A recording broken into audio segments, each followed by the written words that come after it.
Just a few quick reminders before we head out onto the reserve. Please do keep your hands, arms, feet, and legs inside the truck at all times, as well as please remain seated throughout the duration of your safari today. And my friends, please do keep a tight hold on any personal belongings you might have brought with you. If anything falls out of the truck, hold up your right hand, I'll hold up my left hand, and we can both wave goodbye together. But explorers, welcome to the Ituri Forest. The Ituri Forest is home to a lot of animals with excellent camouflage, meaning they're going to try to blend in with their environments. Over on the left here, this black and white bird we're seeing is a saddle-billed stork. Saddle-billed storks are usually found in pairs. After all, they do mate for life.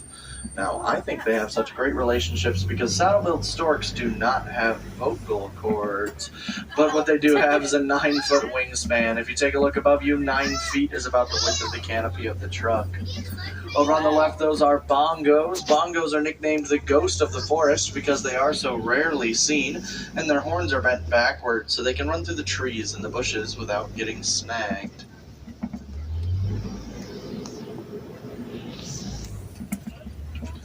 And up ahead here on the left as well, we are seeing a greater kudu, the tallest antelope you can find around here.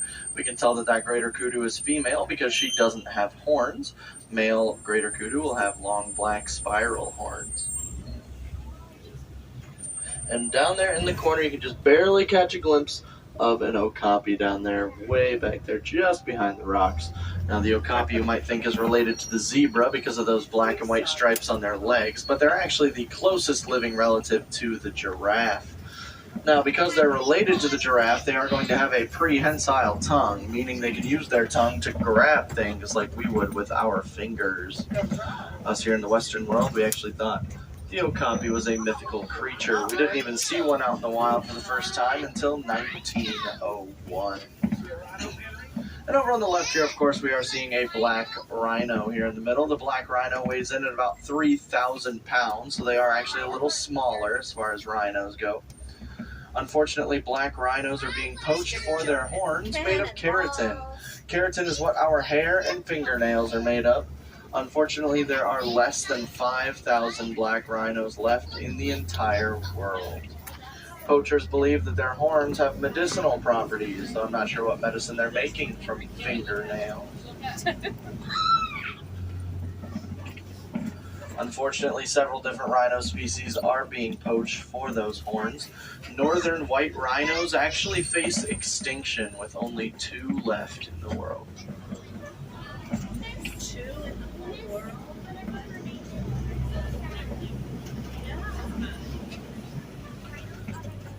And there's the other part of the pair of saddle-billed storks over there. And with that saddle-billed stork, I think we're going to head out of the Ituri Forest and we're going to make our way over towards the Safi River. The Safi River is home to quite a few animals that like to go for a swim, my friends. So be on the lookout. We'll see who we can find in the water up ahead.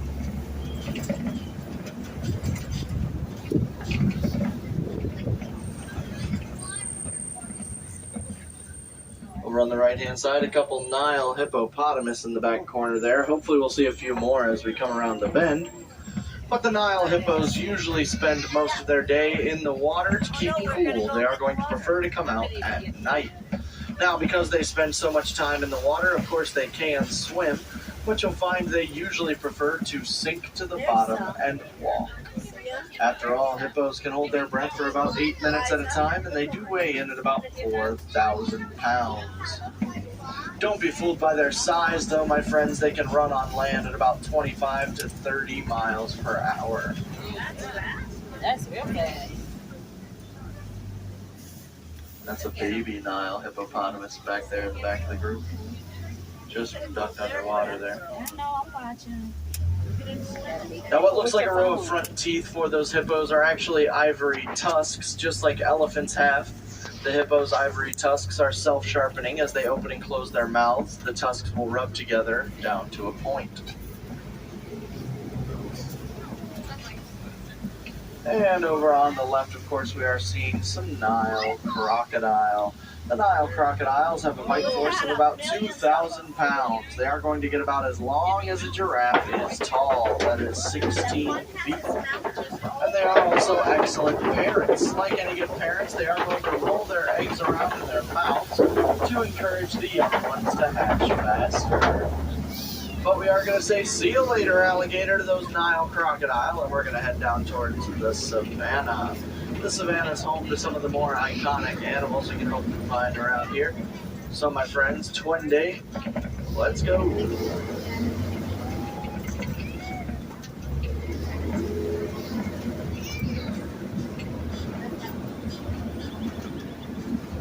Over on the right here, marking our entrance into the savannah, is the baobab tree. This funny-looking tree is sometimes known as the upside-down tree. It is going to remain leafless about 9 months out of the year to conserve water, making it look like the roots are on the top. It can also be known as the tree of life. Some animals are going to tear the bark off the trunk of that tree to try to get the water that's stored inside. There are 4 more baobab trees down here on the reserve, so see if you can find them all.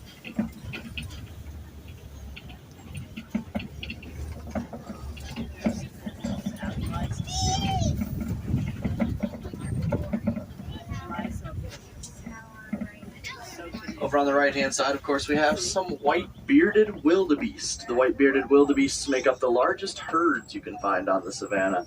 Their herds are so large, in fact, sometimes you can see them from space. They will travel together in their herds about 1,000 miles every year when they migrate.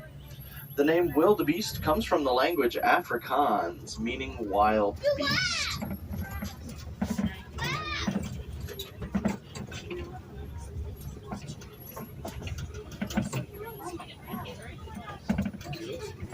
Over on the right, of course, we're seeing some Ankole cattle, also known as Watusi cattle after the tribe that first domesticated them. Their horns are about 3 to 4 feet long each, but they are honeycomb on the inside like a beehive, meaning they're actually very lightweight and they help to keep the animal cool.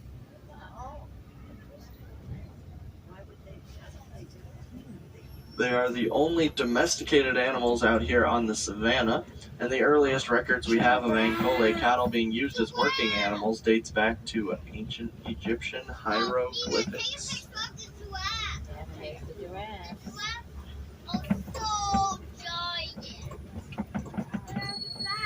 And over on the left there, resting down by the tree and back by the rock wall, we have some painted dogs. The painted dogs are some of the most successful predators you can find around here. They have a successful hunting rate of about 90%. They are going to chase their prey to exhaustion in packs. Their packs are led by the most dominant male and female of the group, and they will actually call off a hunt if one of their members gets injured.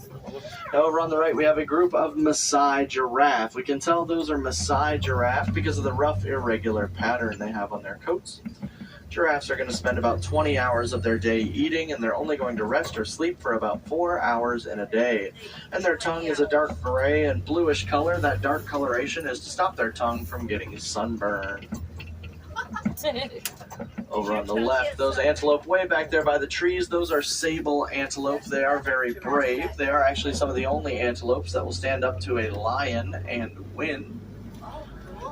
And over on the left here, we are seeing some Hartmann's Mountain Zebra. The Hartmann's Mountain Zebras have a small flap of skin on the bottom of their neck, known as a dewlap. That dewlap helps to keep them cool in the hot Savannah sun. Much like you and I have unique fingerprints, those zebras all have unique striping patterns, so no 2 zebras are ever going to look quite the same. They might look like horses, but they won't neigh or whinny. They will instead make low guttural sounds known as chuffing. And a group of zebras are actually known as a dazzle.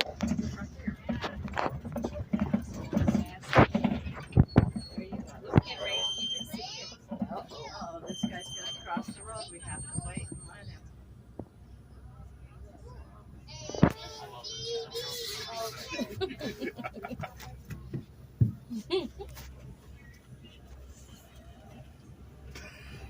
He's just gonna stand there.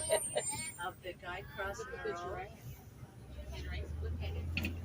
Oh, Gavin, you gonna be real close.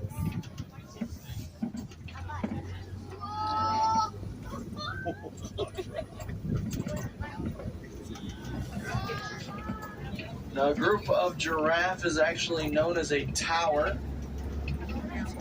and they are some of the most big-hearted animals you can find around here. Of course, I do mean that literally, though. Giraffe hearts are about 25 pounds and about the size of a basketball.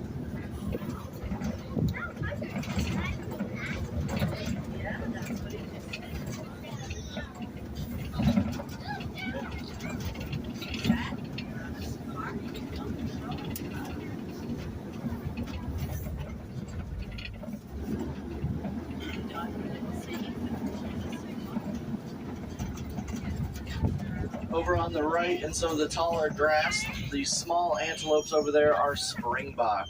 Springbok can jump about 6 to 8 feet, and when excited or scared, they'll begin pronking, which is a combination of running and jumping forward. While pronking, springbok get up to about 55 miles per hour. Ooh.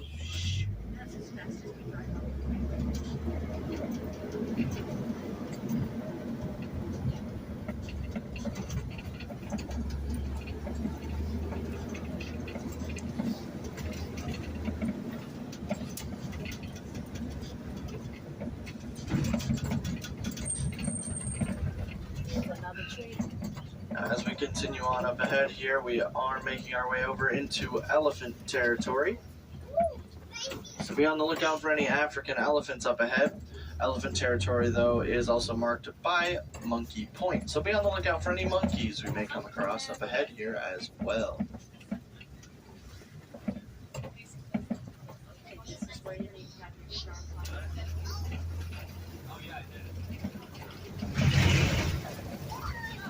Elephants like to live in yards like this one with a lot of dirt and dust because they have very sensitive skin, so they throw dirt and dust up on their backs to protect their skin from the sun. Over on the left in the trees, you'll also catch a glimpse of a mandrill in there. Mandrills are the largest monkeys you can find. Males are about 100 pounds and females are about 35 pounds. And mandrills are some of the only monkeys that will smile at each other. They will actually bare their teeth at one another in friendship, but they only smile at other mandrills. If they smile at you, I would start running. Now, when it's hot outside, you'll see elephants flapping their ears. That's because they have a lot of blood that runs through their ears, and by flapping them, they can actually cool their entire body down an extra 15 degrees. Elephants also have the second longest childhood of any mammal. Second, of course, only to us as humans. Elephants don't reach full adulthood until about 13 to 15 years old, and female elephants will be pregnant for close to 2 years. When males reach full adulthood, they will usually leave the herd. They prefer to live solitary lives, meaning they like to live alone. Elephant herds will instead be led by the most dominant female, known as the matriarch.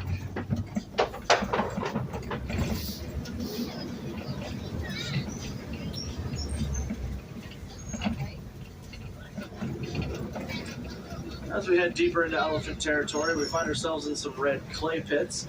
Elephants will eat the red clay from time to time. It's a good source of sodium and other minerals for them. You can see where they rub their tusks up against the red clay over on the right. Unfortunately, though, elephants are still being poached for their ivory tusks and are being sold illegally. But we are doing everything that we can to protect the elephants here on the reserve.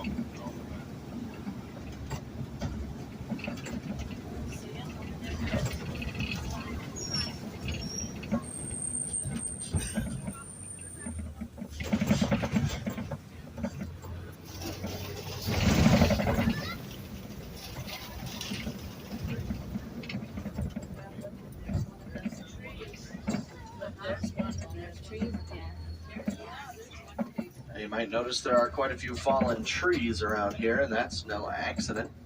Elephants will run into the trees from time to time to knock them over, just a way for them to eat from the trees a little bit easier. After all, who likes to reach very far for their food?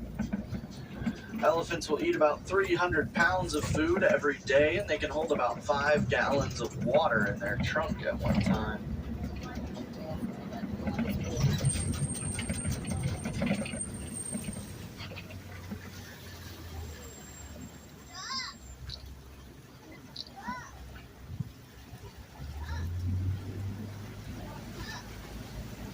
Over on the left here, we are seeing some greater flamingos.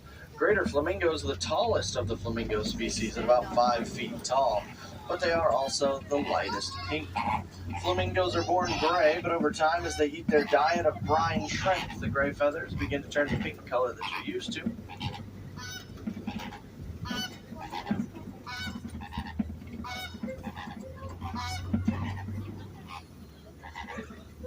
A group of flamingos are known as a flamboyance, and the island they're standing on is the largest hidden Mickey here on the reserve. Oh, yeah.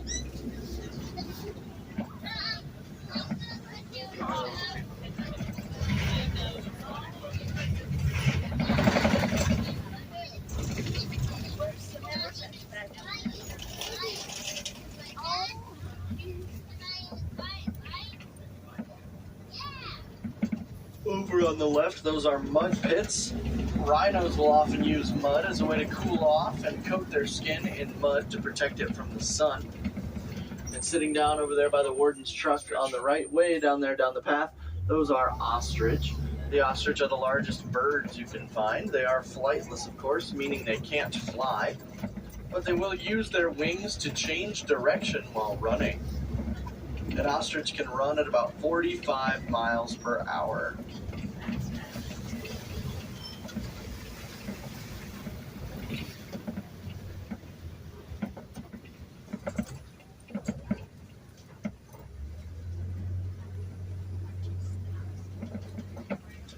Over on the right, up on the hill, those are white rhinos.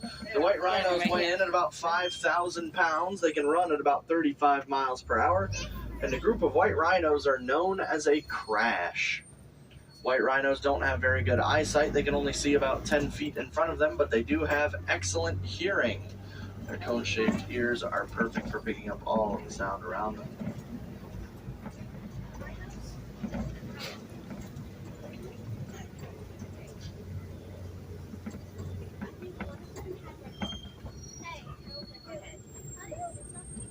And over on the left on the hill, of course, that is a cheetah. Cheetahs are some of the only big cats that are going to hunt during the day. The black marks on their faces help to reflect the sun so they can see their prey a little bit easier. Cheetahs can run at an average top speed of about 60 miles per hour. They are sprinters, though. They can only do so for a few hundred yards before they're going to have to slow down.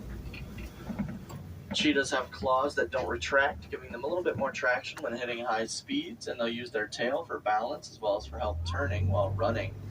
And of course, they are some of the only big cats that will purr.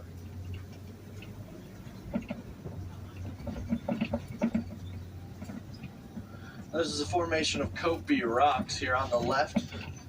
And oftentimes lions will use Kopi rocks as a way to scout out the area for their prey. But they usually rest and sleep about 16 to 20 hours in a day. They do usually prefer to come out at night to hunt, but it will be the females doing the hunting. Males are going to hang back and protect the pride as well as their territory. Oh, look it up there though. You're missing the lion. The Swahili word for lion is Simba, and their roar can be heard anywhere from 3 to 5 miles away. Over on the right, that antelope standing there in the dirt path, that is a bontebok. Unfortunately, bonteboks are extinct in the wild. Now that male lion up there, he has that long shaggy mane. His mane weighs about 40 pounds.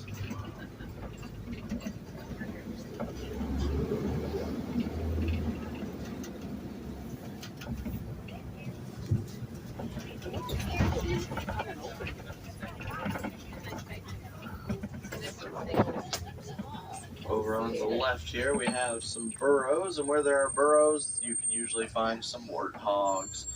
Warthogs can use their tusks to dig the burrows you're seeing down below, but they are a little lazy. They don't like to dig their own burrows. They will instead prefer to steal burrows that have been dug by other animals. I mentioned Simba in Swahili means lion, but Pumbaa means foolish one. And laying in the dirt over here on the right, we have some ostrich eggs. Those ostrich eggs are each about 3 pounds, and the average adult human man can stand on one of those eggs without breaking that. Wow.